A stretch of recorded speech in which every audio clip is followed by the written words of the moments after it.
Welcome to a Glimpse of a Blessed Life podcast. In this episode, we will hear from Kazuya and Yelena Morita, who are the Bay Area Family Church Assistant Pastor and CARP Directors. They counsel and mentor many young adults going through mission, school, work, and blessed life. We will hear from them guidance on overcoming and putting God first in the marriage blessing and more. We hope you enjoy. Good afternoon. I'm going to go first. And my time is really limited. So my name is Kazuya Morita. I'm Japanese. Born and raised in Japan. Just a little bit of my backstory. When I was in Japan and growing up, I tell everybody I was an atheist. Right? I believe and convinced that God doesn't exist. But I always wanted to have a good marriage and good family. My parents, my father and mother, they are very good people. Especially my mother is a very religious person. But time to time, my mother and father argue a lot.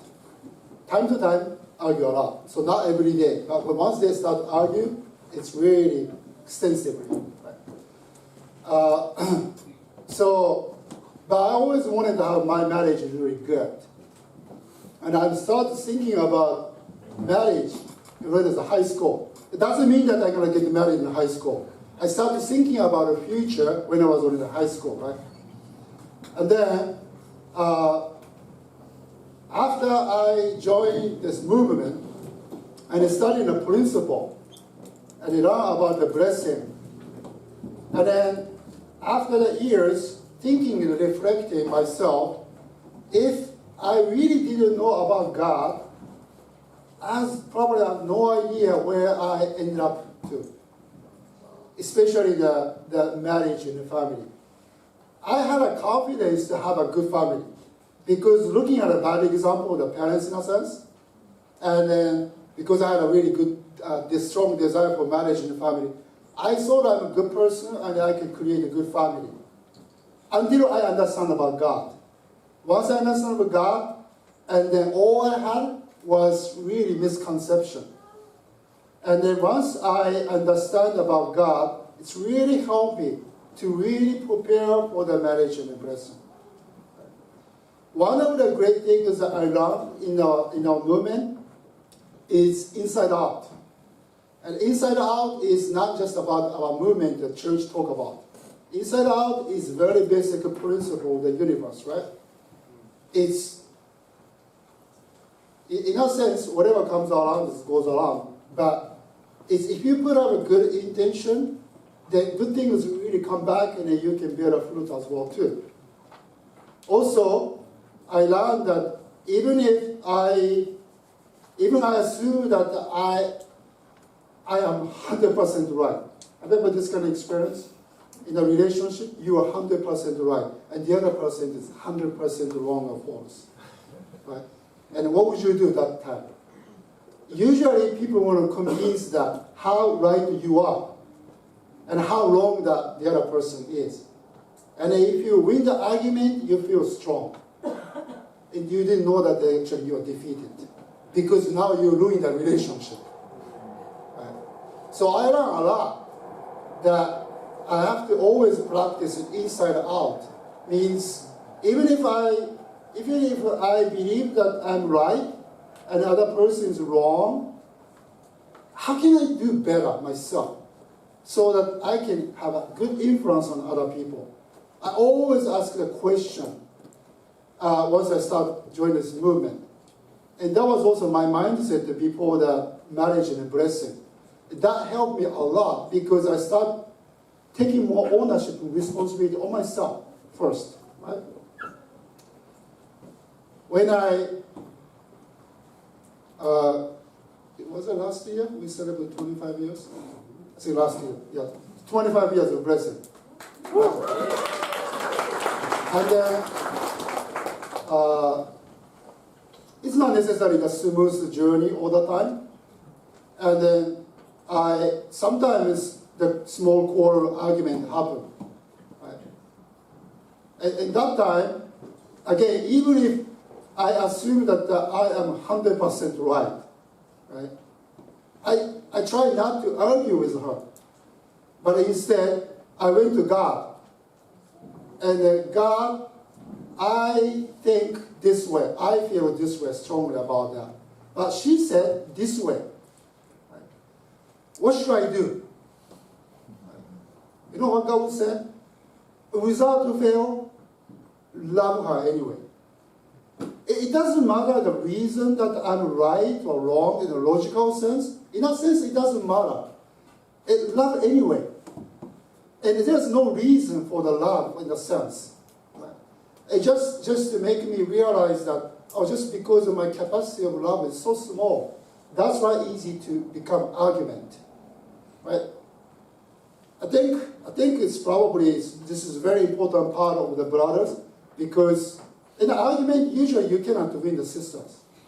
Because the sister has more vocabulary in their head. Right? The one word that you're trying to shoot to the sister, and already 10 words coming back to you. Right? So you cannot win the argument. Right? But even if you receive the 10 words coming back to you, but you receive everything, it's kind of bullet, right? Right? But you stand strong and open up. That's not what I do exactly to her all the time. But literally, you kind of embracing her all the time, no matter what. And I think that's a very important part. But in order for me to practice like that, I need to always go back to God, because I don't have that kind of necessary capacity or strong faith. But to go to God, help me to do that, because God gave me the power to do that. That's why make me realize that, okay, if I didn't know God well and then continuously go my life and get marriage and family, probably I would be ended up the not so good place, because I would easily probably give up. And then assuming that I'm right and nobody understands about me. And then I feel just miserable, right? I just, before ending my short talk, I just want to remind you that Jesus' 3 great temptations. If you remember, Jesus went to the wilderness and tested by the Satan, right? And there's a 3 temptations. Well, the first temptation was a temptation of turn the stone into the bread, right? And the second temptation was, okay, jump off from the temple. And the third temptation was, Satan showed that all the greatness of this world, and if you bow down and worship to me, I'll give you everything. So basically that's symbolizing the restoration of the 3 great blessings for the Jesus, the condition to restore the 3 great blessings. So Jesus has to overcome it. And the lesson of this overcoming the 3 great temptations is that Jesus overcame each one of the temptation. First blessing, second blessing, third blessing test. He overcame with God's words. He himself put up the Bible quotes from the Old Testament and then gave it to the Satan. So that's a very important point in a marriage and a family. Always go back to God.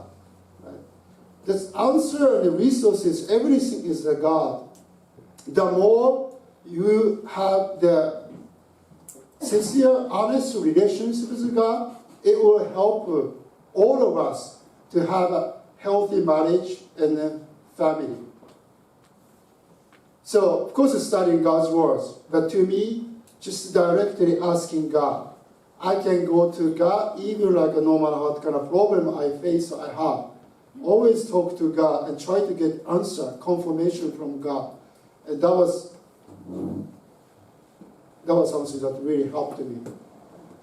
So now I want to invite my wife and to share more about relating with first blessing. Thank you.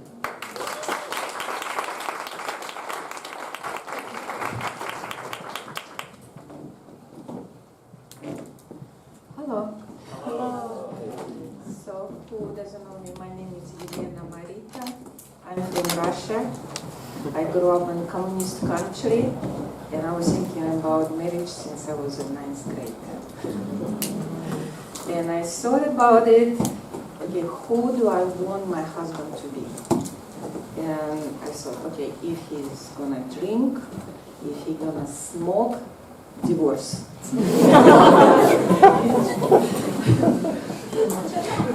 So I'm kind of idealistic. But search for husband, not easy one. As you could see, I had a high standards, and I was, I think, in my 25 when I thought it's like almost hopeless in a modern world really know the people. If, for example, you grow up together, you see them who they are from the age they're small, and you can know who they are. When you meet these people later in your life, you actually don't know who they are. You only know the part that they show you.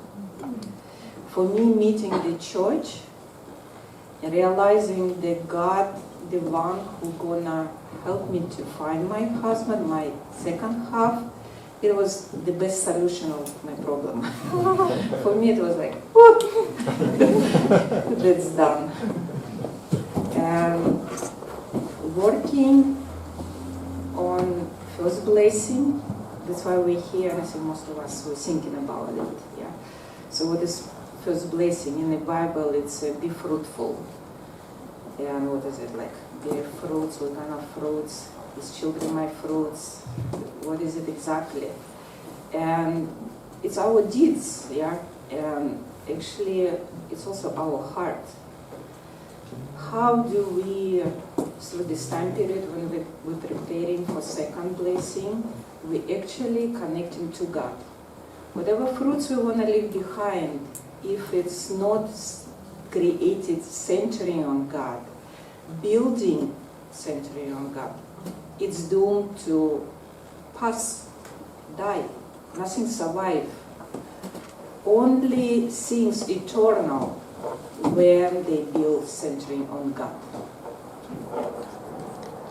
And I don't need to even prove you that. You all know this. If only things survive if they are part of God. So what we should do? So the time when we're single, the best solution is to really connect to God God's heart, inherit His love. When I was studying Divine Principle, I was like, okay, we're going to become perfect. So what is the perfection state means? And it actually took for me a very long time, I don't know, maybe I missed something during lectures, to understand that we're not going to change, like, we're all unique, and this uniqueness not disappearing. Because all this uniqueness of us, it's a part of God's nature. What changed? What does not be perfect? It means have this true love, inherit this true love of God in our hearts. And love all our brothers and sisters with the same true love. See each other as children of God. No wars, no disagreements. And it's a long path to go. I'm still walking this path together with my husband, who helping me. My children helping me grow my heart. Yeah, we all know these spheres of children, heart of child, heart of brothers and sisters, then, and it's all included in each other. Yeah, we expanding our heart, we expanding our ability to love, we expanding how many people I can love, and we're supposed to receive blessing. You'll know, yeah, on the top of perfection, yeah, stage, growth stage, perfection. But thank God He giving us blessing much earlier, because it's such a long way to go. And our partner to walking this path, helping us to overcome these things, overcome challenges through which you expanding your ability to love. And many times we have this kind of things when, why? I'm asking question, why? Why I don't feel this way, or why I feel this way? Because I don't want it. I want to be better, and I want to leave us happy together for eternity. Yeah, that's all we want. So how to do it? Why I'm not there yet. Until you ask him these questions, God will always answer you. Sometimes it takes time to hear the answer. From my experience, he don't answer just randomly to you, or we're not ready to hear it. You actually receiving this answer the best time possible for you, the time when you can understand the God's answer, because most of the time it's not what we're expecting. And I was thinking to mention many things because perfection will overcome many things. I actually want to mention one thing which struck me like recently. I was listening to Audible and one of the True Father's speeches, and he said, we're supposed to create culture around true parents. So it's going to be something different, not that we have now, right now. And as a people of this culture, we're supposed to influence on other people with whole our heart, with our love. But looking at the world now and looking at where we at, and everybody in different places, and many times we find ourselves influenced by the culture which is outside. Because I think we need to be more, I don't want to say aggressive, but determined to stand up, because it's a war. It's a war, everyday war. The outside world want to destroy you. Destroy your heart, destroy your love, and you really need to be determined and know who you are, and know why you're here, and know why you want to receive blessing. And I know somebody asking, what is the difference between blessing and common marriage? The answer is very simple. Difference is God. Blessing, it's a marriage centering on God. When you treat your spouse like a God. When you are attending God through attending your spouse. And this is a road that we all walking. And it's not the easy one. Because we are so far away, I'm talking about myself, from the ideal. But we have hope because we have true parents. We have hope because God is alive and He always is us. As long as you're seeking, He always there to answer. And another thing I want to mention, known truth, that God is love. And this is all He is. Forget about all your doubts, because your value comes not from what you do. Your value comes from knowing that you're a child of God. And it doesn't matter what you do. Your value doesn't change. You need to accept it, just give up. You're not bad, not good, you're a child of God. And it's the best title possible in this universe. And what I want you to think about, who am I as a child of God? What kind of qualities I should have as a child of God? So this is, when you can answer these questions, this is the best preparation that we can have for the second place.